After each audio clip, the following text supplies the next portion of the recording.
Hi, good morning everyone. Chào mừng các bạn đến với HannEnglish. Mình biết rằng cuộc sống rất bận rộn. Nào là công việc gia đình, việc nhà, đủ thứ phải lo toan. Nhưng chỉ cần 10 phút ngắn ngủi này, bạn đã tự tạo cho mình một bước tiến mới trên hành trình học tiếng Anh. Không cần ghi nhớ, không áp lực, chỉ cần nghe và cảm nhận thôi. Cùng mình bắt đầu nhé.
Long time no see. Long time no see. Long time no see. Long time no see. Long time no see. Long time no see. Lâu rồi không gặp. Long time no see. It's been a while. It's been a while. It's been a while. It's been a while. It's been a while. It's been a while. Đã lâu rồi. It's been a while. It's been a long time. It's been a long time. It's been a long time. It's been a long time. It's been a long time. It's been a long time. Đã lâu lắm rồi. It's been a long time. It's been such a long time. It's been such a long time. It's been such a long time. It's been such a long time. It's been such a long time. It's been such a long time. Đã lâu lắm rồi. It's been such a long time. It's been too long. It's been too long. It's been too long. It's been too long. It's been too long. It's been too long. Quá lâu rồi. It's been too long. I'm so happy to see you again. I'm so happy to see you again. I'm so happy to see you again. I'm so happy to see you again. I'm so happy to see you again. I'm so happy to see you again. I'm so happy to see you again. Rất vui được gặp lại bạn. I'm so happy to see you again. Wow, it's so good to see you again. Wow, it's so good to see you again. Wow, it's so good to see you again. Wow, it's so good to see you again. Wow, it's so good to see you again. Wow, it's so good to see you again. Ôi, thật vui khi gặp lại bạn. Wow, it's so good to see you again. What have you been up to? What have you been up to? What have you been up to? What have you been up to? What have you been up to? What have you been up to? Dạo này, bạn làm gì đấy? What have you been up to? I'm doing very well, thank you, and you? I'm doing very well, thank you, and you? I'm doing very well, thank you, and you? I'm doing very well, thank you, and you? I'm doing very well, thank you, and you? I'm doing very well, thank you, and you? I'm doing very well, thank you, and you? Tôi rất tốt, cảm ơn. Còn bạn thì sao? I'm doing very well, thank you, and you? I'm fine, thank you. I'm fine, thank you. I'm fine, thank you. I'm fine, thank you. I'm fine, thank you. I'm fine, thank you. Tôi khỏe, cảm ơn. I'm fine, thank you.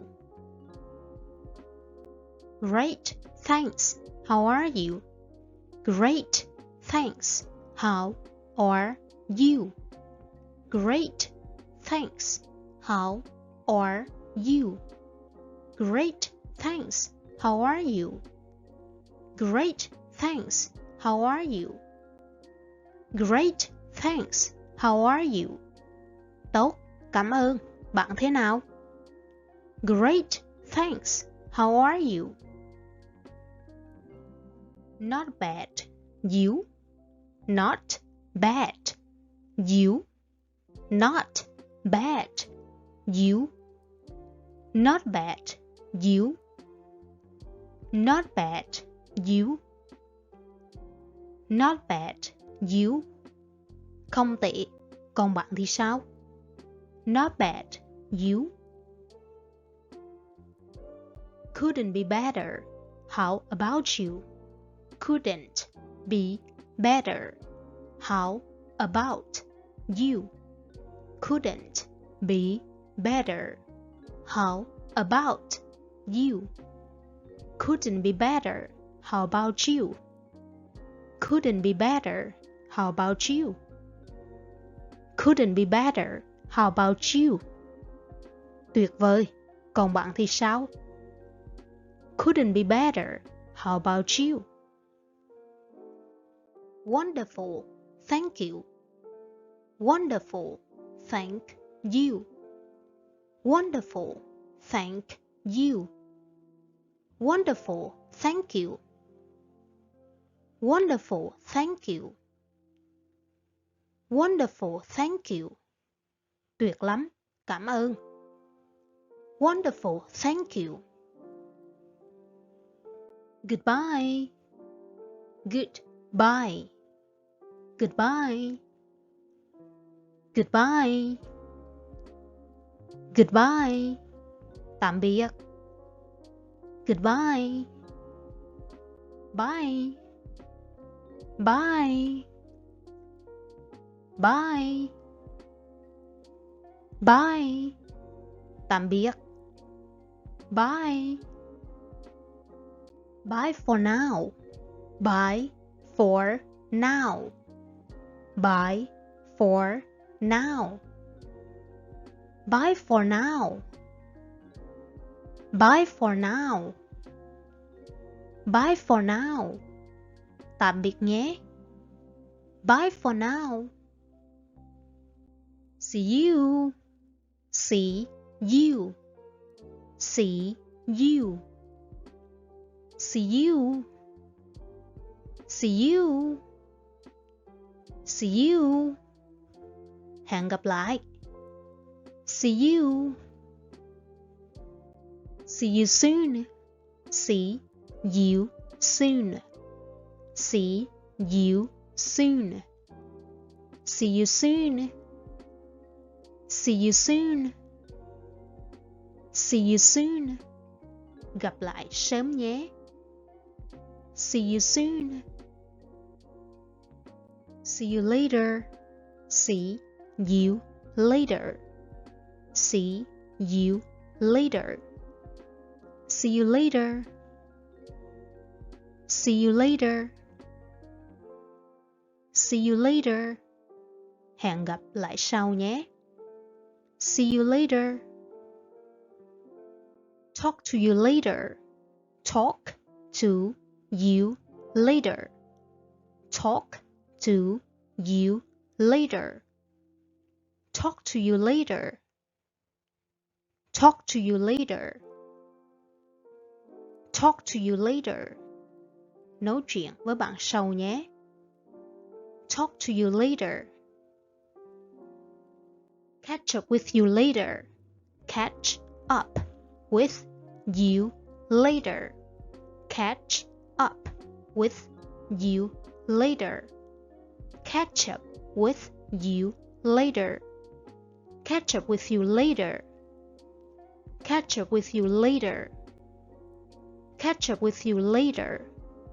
Hẹn nói chuyện sau nhé. Catch up with you later. Good job, everyone. Các bạn làm tốt lắm.